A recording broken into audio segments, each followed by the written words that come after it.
फिर इस बात को बड़े ध्यान से सुने कि दिल्ली की लोकसभा में एक साल का खर्चा जो एमपी जो दिल्ली में उस पार्लियामेंट लोकसभा में बैठते हैं, साल भर का लोकसभा का केवल खर्चा 35 अरब का। कितने अरब का? जोर से बोलो। 35 अरब का। इस भारत की आबादी यानी भारत की जनसंख्या 2 अरब की। कितने अरब की? जोर से बोलो, कितने अरब की? मैं आपकी बुद्धि से पूछना चाहता हूं कि दिल्ली की लोकसभा में एमपी बैठ करके शासन करने वाले बैठकर ढंढोरा पीट कर अखबार रेडियो पर कि 80 करोड़ 80 करोड़ और 80 करोड़ का लोकसभा में बैठ करके बजट बनाया जाए, तो मैं आपसे मोटी बुद्धि से पूछना चाहता हूं, 2 अरब की आबादी को पूरा पड़ जाएगा? और रेडियो पर आपने जो ढंढोरा पीट रखा है और जो नसबंदी और गर्भपात आपने जो कुछ भी करवाया और 4-4 5-5 महीने के बच्चों को जो आपने गिरवा दिया, क्या ये हत्या नहीं है? ये अपराध नहीं है? अंग्रेजों के राज में एक भी अगर गर्भपात गिराया जाता था और पता चल जाए अधिकारियों को, तो न्यायालयों में जाकर के उसको सजाए मौत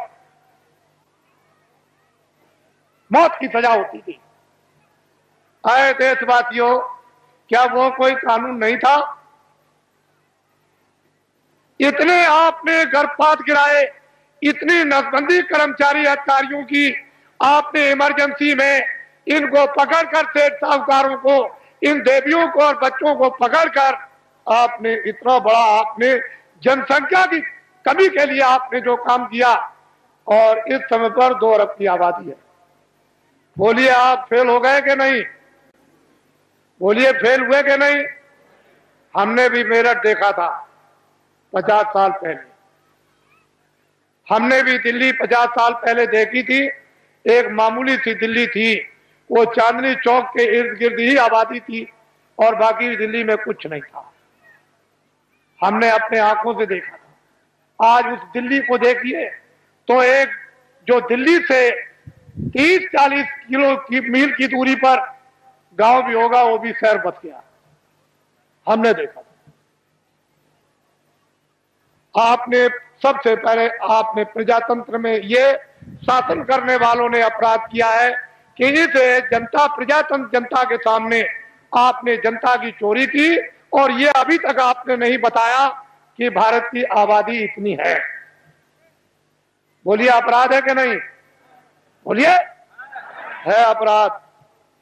ये सबसे बड़ा अपराध भारतीय संविधान ये कहता है, बड़ा भारी अपराध है।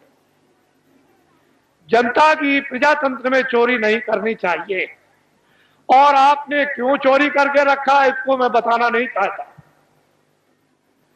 मैं आपसे सबसे ये पूछना चाहूंगा, आप तो गृहस्थ आश्रम में बाल बच्चों में रहते हो, क्या आदमी अपनी स्त्री से कोई घर का या बाहर का राज छुपा सकता?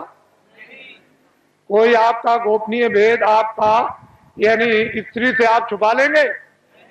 तो जब घर का और बाहर का कोई भेद स्त्री से नहीं छुप सकता है, तो क्या कोई फरिश्ते ऊपर से उतर आए? मान लो अगर कोई विदेशी देश का आदमी विदेशी देवी से, औरत से शादी करे, तो शायद हो सकता है कि वो बहुत बड़ा हो गया है, वो अपनी स्त्री से अपना राज छुपा लेगा? नहीं छुपाएगा। तो ये बताओ कि देश का आदमी विदेशी औरत से शादी चलते फिरते में करे, मंदिर भी ना हो और मस्जिद भी ना हो और मुल्ला भी ना हो और पंडित भी ना हो और दरिया का किनारा भी ना हो और कोई मंदिर और मठ भी ना हो, गिरजाघर भी ना हो, और चलते में अगर शादी कर ले तो उसको राजा बना दोगे? तो आपने ये सबसे बड़ी गलती क्यों की? भारत के प्रधानमंत्री ने विदेशी स्त्री से शादी की है और आपने ये अपराध क्यों किया कि उसको राजा बनाया? क्यों आपने ये अपराध कर डाला, ये बताइए। ये देश के लिए, जनता के लिए, ये अपने गौरव के लिए, अपनी जाति समाज के लिए ये क्या छोटा अपराध है? अब ये बताइए, जब आपने प्रधानमंत्री राजा बना दिया तो कोई गोपनीय अपनी स्त्री से राज छुपा सकता है? तो ये सिद्ध और साबित हो गया कि मंत्रालय का, फौज का और उनका, और जो योजना बनाते हैं, जो कमजोरियां हैं इस प्रजा की, इस जनता की, इस देश की, इस हथियारों की, उड़ने वाले हो, मारने वाले हो, जो कुछ भी फैक्ट्रियों का उत्पादन हो या संग्रह हो, वो सब विदेश में चला।